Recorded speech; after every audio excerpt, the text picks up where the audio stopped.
I've been riding my scooter all week. It's actually gotten some really heavy usage, partly because it's actually been helping with the move. A lot of our trucks have flatbeds on them, and so I've been moving trucks between our old depot and the new parking lot. And I basically just put the scooter up on a truck, move the truck, ride the scooter back, and I've hardly used any fuel. It's actually a very efficient process for both of them, and it's helping me actually learn how to ride my scooter a little bit better. But I need to go get my phone because I left my phone in my work truck.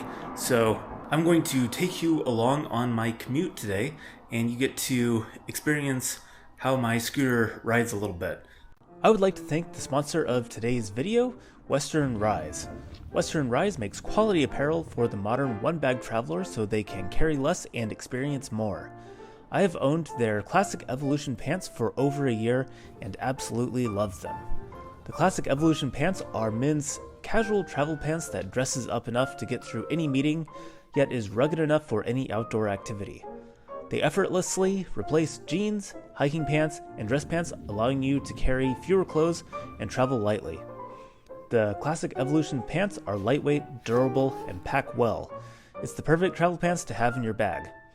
If you are interested in trying out the Evolution pants or any of their other apparel, go to westernrise.com/ColinAdventures15 and use the discount code ColinAdventures15.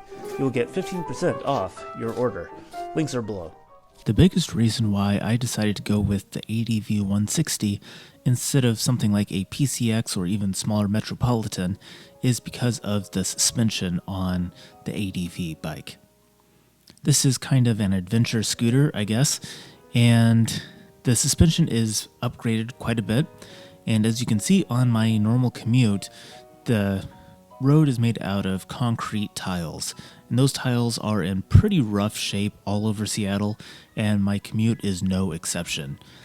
The road is extremely rough. On my e-bike, I ended up going with an kind of off-road mountain bike because of how rough the road was, and I don't regret getting the ADV, even if I had to pay a little bit more, because the suspension is really actually pretty smooth despite the condition of the road. There aren't a lot of intersections on my commute, so for the most part, I'm just driving at a fairly steady 30 miles per hour down the road for miles on end, which is actually pretty nice. It's a lot of fun, and I don't have any issues riding in a mostly straight line with the ADV 160.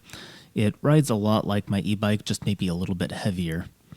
The issues that I have and the things that I've had to learn are a lot of the slow speed maneuvering.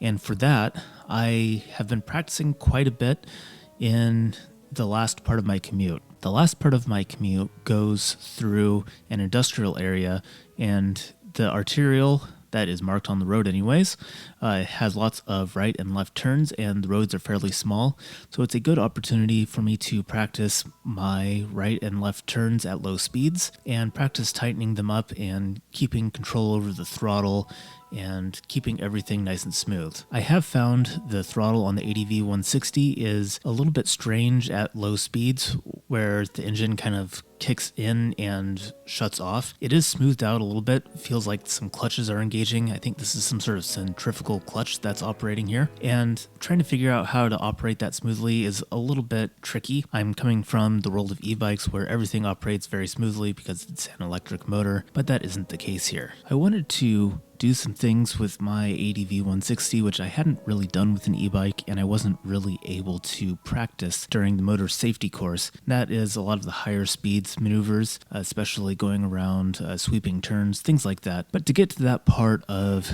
the roads, I needed to get out of Seattle and head south. Riding through all of this just kind of generic city traffic with, 35 mile an hour speed limits, the ADV 160 does perfectly. It's very comfortable to ride around in those settings, and it rides a lot like my e-bike, except I can keep up with traffic. I really don't have too much to say about it here because it just does what it does so well. One thing I wasn't really sure about was how the bike would perform on steep hills. So I took it down to a place called Redondo Beach, which is south of Seattle. I think it's in Federal Way, maybe Burien, not really sure. But there's a very steep, kind of windy road to get down there, and I found the ADV 160 to be pretty easy to ride down the hills. I was expecting to have to ride my brakes a lot more, but even with the small engine, I did find that there was a lot of engine braking, and the engine stayed engaged as long as I blipped the throttle when I first started out. I did notice that if I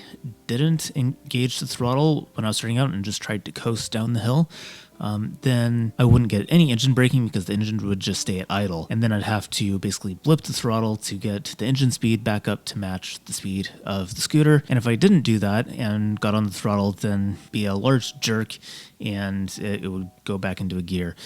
So that was kind of an interesting experience. It's pretty easy to figure out how to deal with the problem there. You just have to blip the throttle, rev the engine really quick, and it goes down the hill very nicely. Going back uphill, I had no problem with the amount of power that the motorcycle has. It seemed to have enough power to go at normal speed limits, and that's really all I can ask of it. I wasn't anywhere near full throttle. Eventually, I did manage to get down to the curvier sections of road, and here I got to try out some of my skills that I learned in the motorcycle safety course that don't really apply to bicycles or even e-bikes so much. Mostly I'm just talking about counter steering and getting the lean angle right. On lighter weight bicycles and e-bikes, I found that even trying to counter steer on those, it basically happens so fast that it doesn't really matter. But on these higher speed roads and a heavier bike, I did find that the scooter leans a lot more than I'm used to, but it was very easy to manage, and figuring out how to counter steer was just fine. Choosing the right line through the curves was a little bit tricky, mostly because of the random holes in the road, but I quickly discovered that I could go up just about the speed limit around any curve that I wanted, and I was more in danger of running into the car in front of me or exceeding the speed limit than I was of causing myself an accident by going too fast around the corner. I can't really afford to risk crashing, and I can't afford speeding tickets because that could actually affect my career. So I tend to ride very conservatively with lots of room for error, and I definitely can't afford medical bills, so crashing is pretty much out of the question if I can help it, obviously. So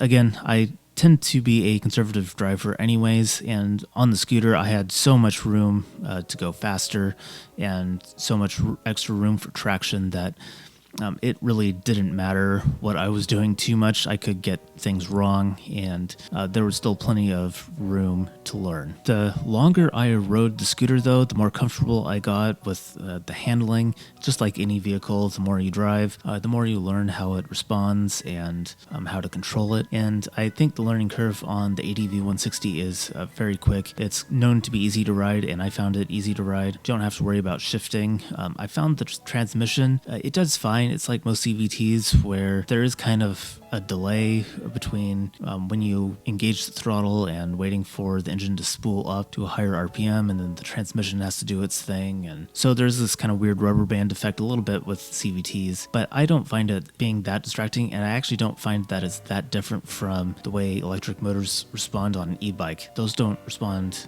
instantaneously either, unless you have some sort of special performance e-bike. It usually takes a second for the power to kick in.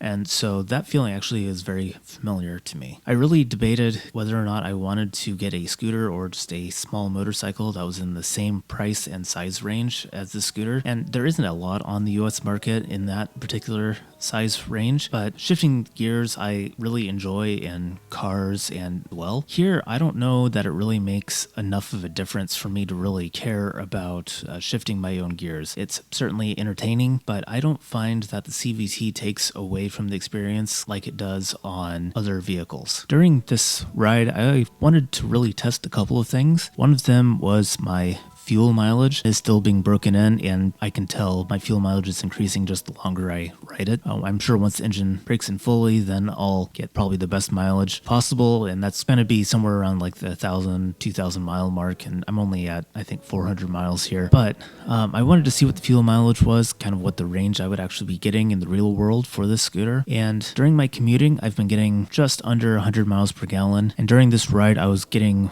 probably about 110 to 120 miles per gallon, and I found that that was a very reasonable fuel mileage. In fact, it's incredible compared to most motorcycles even. And with the 2-gallon fuel tank, that should give me a range of just over 200 miles. I have found that, of course, driving these longer rides on these longer stretches of 35 miles per hour road, obviously my fuel mileage was a whole lot better than it was in grinding traffic like I often commute in. So I do think that when I plan for a longer trip, I kind of know what this scooter is going to be able to do. The last thing I want to mention is I really wanted to test out my gear on these longer rides and see how it holds up in the weather. I've had plenty of rainy commutes, and I have found my gear holds up just fine under those conditions. The motorcycle actually protects my legs quite nicely. It feels almost like you're in a little bubble behind the fairing and the windscreen of this scooter.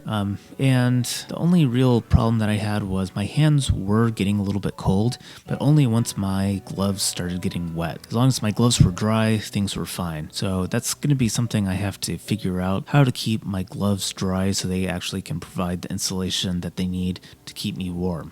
The weather is starting to warm up now that we're at the end of winter, beginning of spring, and I think that my gear is probably going to be just fine. I may end up swapping out my pants for something that dries a little bit faster, but otherwise I think for these longer rides, my gear is holding up just fine, and I really appreciate the protection that this scooter offers. The next step for me is to keep practicing my skills and really learn how to handle this bike at low speeds. It's really my biggest problem right now, and it's something that's improving. And I also need to figure out how to load it up with camping gear so that I can go on adventures. So that's probably what I'm going to do in the next video.